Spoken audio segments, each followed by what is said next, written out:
Hey traders, Simon here. So one of the things I've taught my students for years now when it comes to crypto is how to understanding how the big boys operate, or the banker wankers basically. And if you had, let's say, an immoral bank and they wanted to start getting an allocation of crypto, or let's say Bitcoin for example, how would they go about it? Now what they don't do is log on to their Coinbase account and just press buy and accumulate at spot price. Also, a lot of these big banks, they're not only acquiring crypto for themselves, but they need it for their client accounts. So a lot of their big clients will say, hey, I need Bitcoin, get me in. And they will then top slice, take a margin and acquire the Bitcoin for them. So remember, a lot of their clients will be massive corporations, big billionaires, family offices and whatnot. So it's not just for them. Now, let's just take a typical, here we go. Let's use red. Let's take a big bank or an investment firm or some sort of hedge fund of some sort, okay? And let's say they have lots and lots of funds and they want to accumulate, I don't know, $100 billion worth of Bitcoin. Now, the thing is, because it's such a small market, you can't just go in and buy $100 billion. You need to create a network of OTCs providers, so over-the-counter trade, over-the-counter providers, etc. And also, you need to drum up a lot of support, because if you want to buy $100 billion worth of Bitcoin, you need $100 billion worth of Bitcoin being sold. So how do you do that? So the banker wanker then goes to their head trader and goes, so let's call it head trader down here, says, hey, we need $100 billion worth of Bitcoin, and I don't know, let's look at the price. Let's say the price is at, I don't know, 50k. And they'll say, right, we want a discount, and you know, we want to get filled in at least 45k, and anything lower than that is pure profit for the bank. So the head trader will then have a nice team of traders, whether it be 10 or 50 traders, depending on the size of the firm. And as part of that, they'll have their year-end bonus all structured and laid out. And if they hit targets, you know, the head trader will probably get, you know, something like a $50 million bonus in Christmas, and the other traders will get, you know, millions in their bonus. So that's all they care about. They don't care about the client funds or what the actual goal is. They need to hit their targets. I.e., in this case, for this example, Bitcoin cheaper than 45k. Now, let's just say, I'm picking random numbers out of my arse here. Let's just use, let's say if they hit all their targets and blah, blah, blah, and over a period of time, they've said that, right, the bank should make, I don't know, $25 billion in profit from this trade if they hit their targets, yada, yada, yada. So, if you know that is your end goal and you're going to make $25 billion in profit, you wouldn't think twice of spending, you know, 10, 20 million quid here and there on certain things. Now, let's just say that this was an immoral bank or hedge fund or investment firm, etc., and you didn't give a shit about, you know, the frogs out there. You wouldn't think twice of manipulating the market to the downside. Now, what you would do, and this is why you have to put yourself in those boots. If I were an immoral head trader of this immoral bank and I was a typical banker wanker, sorry YouTube, what I would actually do, and the way that they do it in other assets in the past, is that I would actually start putting little buy orders in.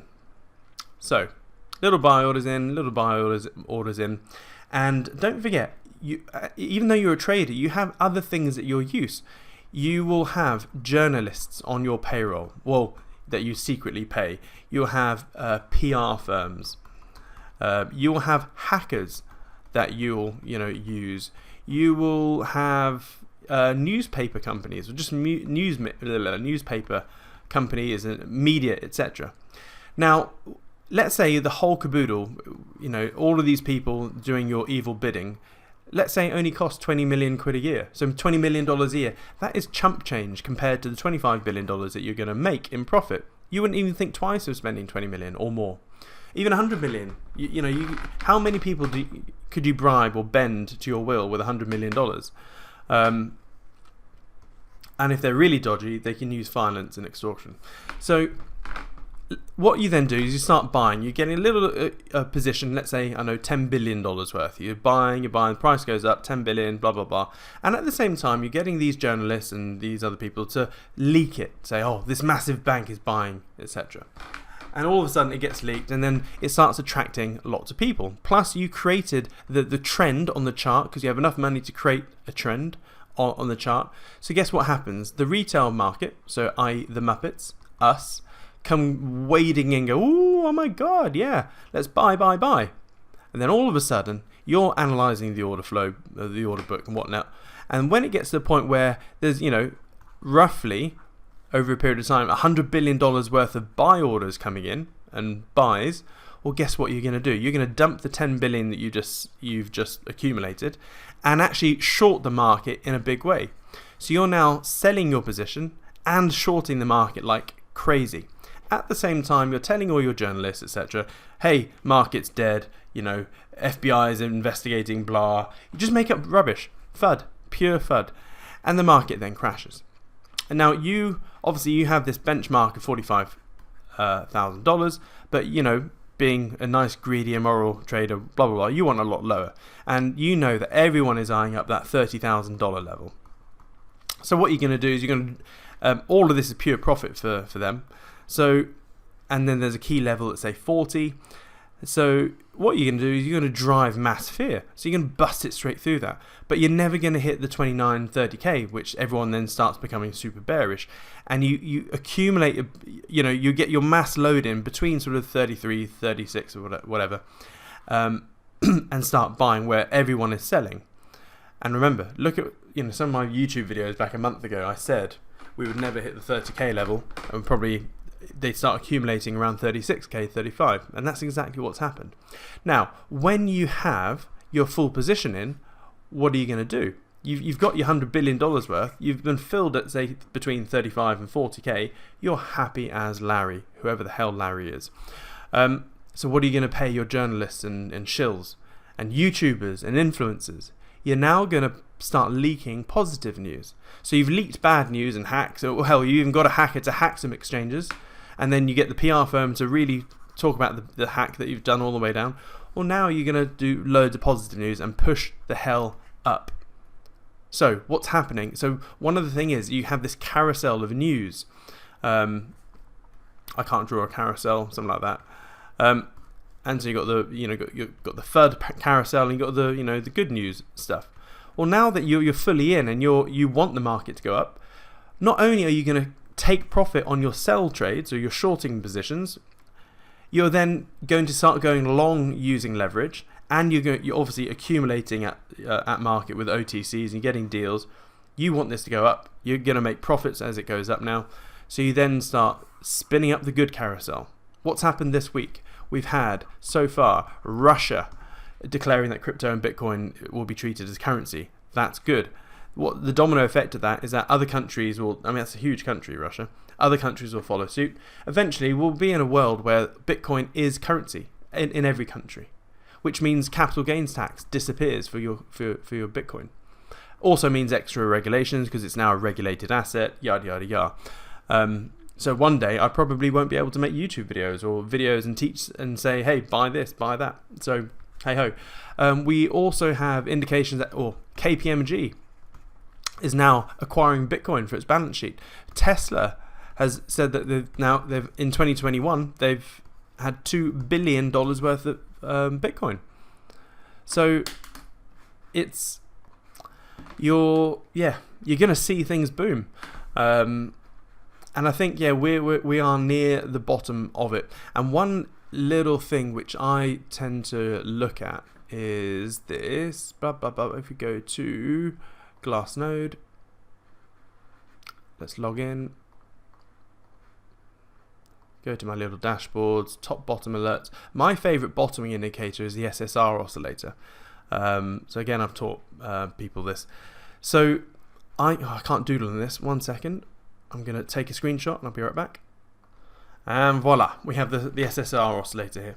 So the SSR oscillator is basically this orange line over here. And in my opinion, I use it as a bottoming tool.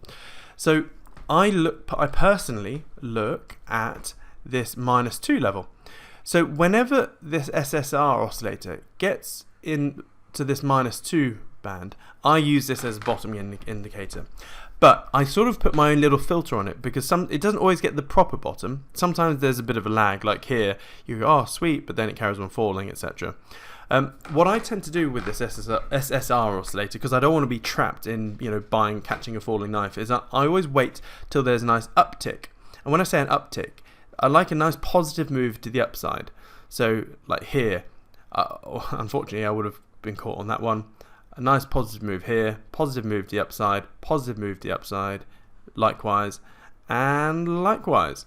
So when I start seeing a positive move to the upside on the SSR, once it's gone to -2, I think that's a pretty freaking good time to buy, which means you would have bought around here, here, here, here, around here. That would have been great for ROTI, return on time invested. You would have been profit straight away.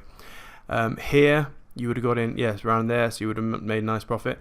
And guess what's happened today, or not today, over the last week? We've had a nice little uptick in the SSR, and therefore I have got back into the market. I've got it back into a few bits and bobs. That's for the community. I don't really want to share on YouTube because there's so much context you don't understand, and why I'm deploying things as I do. And also, what I've realised that people don't watch all of the videos in order. So I still get people asking, what does a Kobo mean, or what is 3-3ing, or so that's cool. But yeah, so I think things are pretty positive now. That's a good bottoming indicator in my opinion, and it'll be interesting to keep track of the good news carousel now, see what happens. But hopefully that's helped. And meanwhile, and by the way, this is why I say Bitcoin always does the thing that screws over the most amount of people, and it's because this is how the market is manipulated. And do not think for a second that these banks are acting in silo. There will be some sort of cartel, there will be a couple of banks together, etc. And they are in WhatsApp groups. I used to be in a trading WhatsApp group with a bunch of Goldman Sachs, Deutsche Bank and Barclays traders, and it was, yeah, they kicked me out the moment they knew I wasn't a bank trader. But some of the stuff they saw, they would be chatting and coordinating with each other on trades. Literally, the comment would be, "How what are the Muppets doing today, lads?" As in, what does the mass think on a certain trade, and they try and fade it. Anywho, chat soon. Hope that helps. See ya.